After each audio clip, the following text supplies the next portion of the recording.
Cricket के सबसे छोटे फॉर्मेट T20 क्रिकेट को आमतौर पर पावर हिटर्स का खेल कहा जाता है और क्रिस गेल, आंद्रे रसेल ये कुछ ऐसे नाम हैं जिन्होंने इस फॉर्मेट में खूब नाम कमाया है। इस बार क्रिस गेल तो नहीं है, लेकिन आंद्रे रसेल जलवे दिखा रहे हैं। ओडियन स्मिथ को कोई नहीं जानता था, वो जलवे दिखा रहे हैं। और तो और हमारे जो देसी कलेवर है ना, वो भी बहुत शानदार प्रदर्शन कर रहे हैं, चाहे वो अक्षर पटेल हो या दिनेश कार्तिक हो, जिन्होंने अपने शानदार पावर हिटिंग से सबका दिल जीत लिया है। ऋतिक है मेरे साथ। ऋतिक, कुछ इस तरह के जो पावर हिटिंग वाले जो उदाहरण है, कुछ रखिए ना हमारे श्रोताओं के सबसे पहले सामने। सर आपने जो बात करी आंद्रे रसेल की, उन्हीं की बात करते हैं। सबसे पहले तो उन्होंने पंजाब किंग्स के खिलाफ एक तूफानी पारी खेली थी, 70 रन बनाए थे 31 गेंदों में, जिसमें उनका स्ट्राइक रेट था 225.8 का। लेकिन अगर इस पारी की बात करो तो 138 का महज लक्ष्य था जी। और 138 के लक्ष्य में अगर आप 70 रन की पारी खेलते हैं 31 गेंदों पर, तो और 225.80 के स्ट्राइक रेट से, तो इससे अच्छी बात नहीं हो सकती। विपक्षियों में विपक्षी जो है ना, उसमें हड़कंप मच जाता है विपक्षी खेमे में। खासकर ओडियन स्मिथ को देखो अगर आप, तो ओडियन स्मिथ जो है उनके उस एक ओवर में 30 रन पड़े थे और उसमें भी एक चौका था, 4 छक्के थे और एक मिड विकेट के ऊपर से छक्का उन्होंने लगाया था, एक स्क्वायर लेग के ऊपर से उन्होंने छक्का लगाया, क्रॉस बैटेड छक्का भी लगाया उन्होंने और एक स्ट्रेट छक्का लगाया था बिल्कुल ठीक सामने। तो इस तरह से इस खिलाड़ी ने ओडियन स्मिथ को चलने ही नहीं दिया। तो अब ऐसा लग रहा था जैसे वेस्टइंडीज वर्सेस वेस्टइंडीज कोई मुकाबला चल रहा हो। ओडियन स्मिथ भी वेस्टइंडीज से ही ताल्लुक रखते हैं और अकेले ही रसेल ने अपनी टीम को यानी केकेआर को मैच जिता दिया था सिंगल हैंडेडली। अगले प्लेयर की बात करते हैं सर, ओडियन स्मिथ की, जिन्होंने गेंदबाजी से तो नहीं लेकिन बल्लेबाजी से मुझे लगता है गेंदबाजी बहुत बेकार रही है उनकी। बहुत उस लेवल के प्लेयर भी नहीं है वो, क्योंकि जो आता है उनको, जैसे कहते हैं ना, कोई भी आता है थप्पड़ मार कर चला जाता है, तो उन पर हर हमेशा चौके छक्के लगते हैं। लेकिन बल्लेबाजी से इस खिलाड़ी ने पहले मैच में बहुत प्रभावित किया है। उन्होंने जो आरसीबी के खिलाफ मैच था उसमें 8 गेंदों पर 25 मारे थे, जिसमें 312.5 का स्ट्राइक रेट था। गजब का स्ट्राइक रेट, इसे कहते हैं ताबड़तोड़ बल्लेबाजी। 3 छक्के थे, एक चौका था सिराज के ओवर में और 25 रन उन्होंने एक ही ओवर में बटोर लिए थे और एक तरह से आरसीबी को टिकने नहीं दिया था। हालांकि उसमें थोड़ा सा मैं कहूंगा ओस की भी भूमिका थी, क्योंकि सिराज के हाथ से ना गेंद स्लिप कर रही थी बार बार, जिससे वो अपनी रिदम नहीं पा सके, जिसका भरपूर फायदा उठाया था ओडियन स्मिथ ने। सर दिनेश कार्तिक की बात करो, दिनेश कार्तिक ने 2 ऐसी पारियां खेली। एक तो जो मैच हुआ था कल ही आरसीबी की तरफ से राजस्थान रॉयल्स के खिलाफ, जिसमें 44 रनों की पारी खेली थी उन्होंने 23 गेंदों पर, जिसमें 191 का स्ट्राइक रेट था सबसे पहले तो। जी हाँ, बहुत बढ़िया पारी थी और मैं कहूंगा मैच जिताऊ पारी थी और शाहबाज का इन्हें बहुत अच्छा साथ भी मिला और शाहबाज अहमद का, जिन्होंने डोमेस्टिक क्रिकेट में बहुत रन बनाए हैं इस बार। और इसके अलावा अगर हम देखें ना, आर अश्विन, जो कि भारत के बहुत ही फ्रंट लाइन स्पिनर माने जाते हैं, 3 उन्होंने एक ही ओवर में वाइड बॉल कर दी और उसके अलावा एक ओवर में उनके 3 चौके पड़े और उसके बाद जो है 3 चौके और एक छक्का भी पड़ा एक ही ओवर में। तो एक तरह से दिनेश कार्तिक जो है ना, टूट पड़े थे। मैं कहता हूँ एक वो भूखा शेर होता है ना, उस अंदाज में उन्होंने चौके छक्के लगाने शुरू कर दिए। भूखा शेर मतलब जिसे कहते हैं ना, वो दूसरे पर, अपने शिकार पर लपक पड़ता है, वो शिकार उन्होंने जो है एक तरह से आर अश्विन को समझ लिया।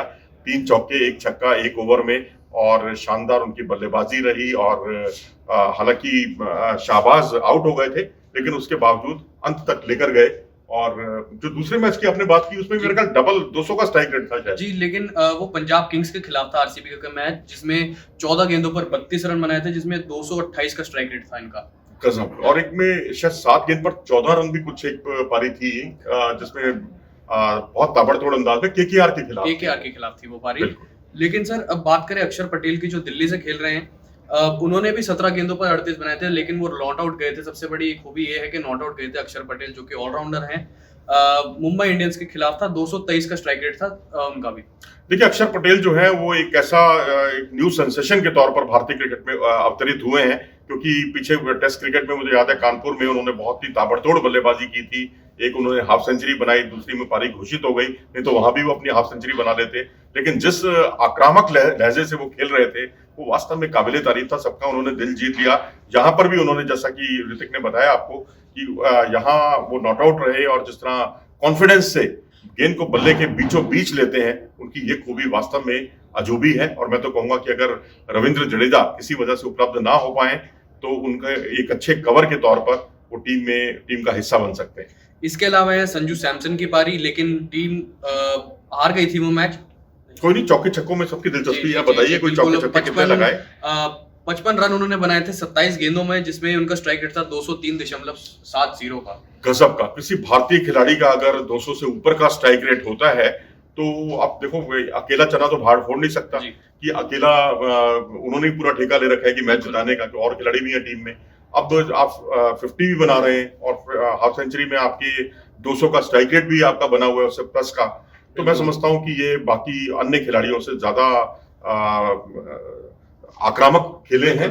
और बस यही है सबसे बड़ी बात कि संजू सैमसन कंसिस्टेंट रहे, क्योंकि कंसिस्टेंसी इनकी कमी है। क्योंकि पिछले हमने वहां भी देखा था यूएई में, जहां इन्होंने बहुत ताबड़तोड़ बल्लेबाजी की थी, खासकर शारजा में, लेकिन वैसी पारियां, 2 पारियां वो कंसिस्टेंटली वैसा परफॉर्मेंस कर नहीं पाए। बिल्कुल। एक पारी सर मेरे को याद आ रही है गुजरात टाइटंस की तरफ से शुभमन गिल की, कोई आलतू फालतू शॉट नहीं, सारे क्रिकेटिंग शॉट्स उन्होंने बनाए थे 46 गेंदों पर दिल्ली कैपिटल्स के खिलाफ 182 के स्ट्राइक रेट से। 182 का स्ट्राइक रेट कोई सोच भी नहीं सकता था, क्योंकि उनको रने बॉल वाला प्लेयर माना जाता है आमतौर पर, और जिस तरह से वो खेलते हैं, जैसा बताया कि क्रिकेटिंग शॉट, सारे क्रिकेटिंग शॉट्स उन्होंने लगाए, और ये दिखा दिया उन्होंने एक तरह की, मैं कहूंगा, नई अवधारणा T20 क्रिकेट में उन्होंने सबके सामने रखी कि T20 क्रिकेट जो है केवल आड़े तिरछे शॉट मारने वाला क्रिकेट नहीं है कि आप कभी पल्लू शॉट लगाएं तो कभी ऊट पटांग इधर उधर शॉट खेलें, या हाफ पिच पर जाकर आप स्टेप आउट करके मारें, लेकिन इनके सारे शॉट एक से बढ़कर एक थे, और उसकी एक मिसाल उन्होंने कायम की और पूरी दुनिया को दिखा दिया कि क्रिकेटिंग शॉट्स खेलकर भी आप T20 क्रिकेट में खूब रन बटोर सकते हैं। इसके अलावा है लाइम लिविंगस्टोन की पारी सीएसके के खिलाफ जो थी, जिन्होंने उनमें 32 गेंदों पर 60 रन बनाए थे, 187 का स्ट्राइक रेट था उसमें भी। और क्योंकि लिविंगस्टोन ना पहले भी बहुत तेज बल्लेबाजी कर रहे थे और आईपीएल में वैसा परफॉर्म कर नहीं पा रहे थे, लेकिन उसका हर कोई बहुत ही बेसब्री से इंतजार कर रहा था, और इनको अच्छे खासे दाम में, 10 करोड़ से ऊपर के दाम में लिया भी था, इस टीम में शामिल किया गया था। तो उन्होंने अपना, मैं कहता हूँ, एक एक पाई का हिसाब जो है ना अच्छे शॉट्स के साथ लगा दिया। जी, इसके अलावा है भानुका राजपक्षा, जिन्होंने 43 रन की पारी खेली 22 गेंदों में, आरसीबी के खिलाफ 195 का स्ट्राइक रेट था। इसके अलावा एक और पारी खेली है जिसमें केकेआर के खिलाफ खेली थी, जिसमें शिवम मावी को इन्होंने 25 रन मारे थे एक ही ओवर में। 22 रन थे, 22 रन बनाए थे, 22 या 25 के आसपास ही थे। 3 छक्के और 1 चौका लगाया था इस ओवर में उन्होंने, और उसके बाद वो आउट भी हो गए, उसी ओवर में आउट भी हो गए थे, लेकिन अपनी एक कैमियो रोल में उन्होंने दिखा दिया कि किस तरह से बल्लेबाजी की जाती है, किस तरह से गेंदबाज पर चढ़कर आक्रमण किया जाता है, उसकी वो मिसाल थी।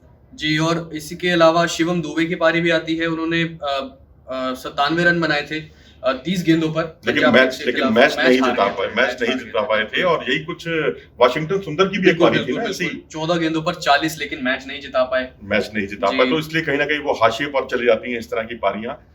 मजा तब आता है जब आप रसेल वाले अंदाज में हारे हुए मैच को जिताएं, या दिनेश कार्तिक वाले अंदाज में पुराने जो जिस तरह से उन्होंने भारत को कई मैच जिताए थे नीरज ट्रॉफी में, कुछ वैसा ही कमाल उन्होंने इस बार कर दिखाया और साबित कर दिया कि उम्र कोई बड़ा कारण नहीं है।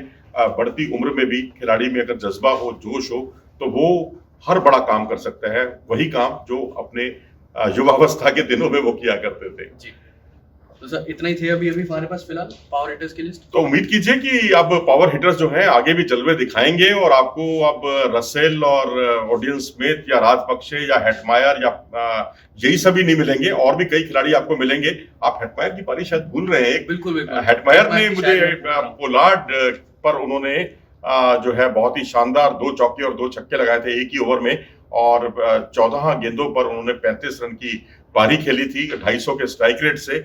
वो भी बहुत ही बेजोड़ थी, अद्भुत थी। तो मैं कहूँगा पंजाब टीम में हिट जो ये हेटमायर जो है किस राजस्थान रॉयल्स में हेटमायर ने अपना एक अलग वजूद बनाया है। जिस तरह से वो खेल रहे हैं, टीम काफी हद तक उन पर निर्भर भी है कि आएंगे वो बड़े बड़े शॉट खेलेंगे, और 2 मैचों में उन्होंने साबित भी किया है, करके भी दिखाया है। तो मैं समझता हूँ कि और बटलर ने जो थम्पी पर मारे थे ना 3 छक्के और 2 चौके, वो भी एक तरह से बिल्कुल साइडलाइन कर दिया था, हाशिए पे धकेल दिया था उन्होंने, और लॉन्ग ऑन और मिड विकेट के ऊपर से उन्होंने बहुत ही शानदार छक्के लगाए थे। तो इस तरह से बटलर ने जो 2 पारियां खेली हैं वो भी वास्तव में अद्भुत थी। प्रशंसा जितनी उसकी की जाए उतना कम है। तो उम्मीद कीजिए कुछ और इस तरह के चौके छक्के दिखेंगे और एक ओवर में 30 रन ही नहीं 30 से ज्यादा रन भी बनते हुए दिखाई देंगे इस आईपीएल में।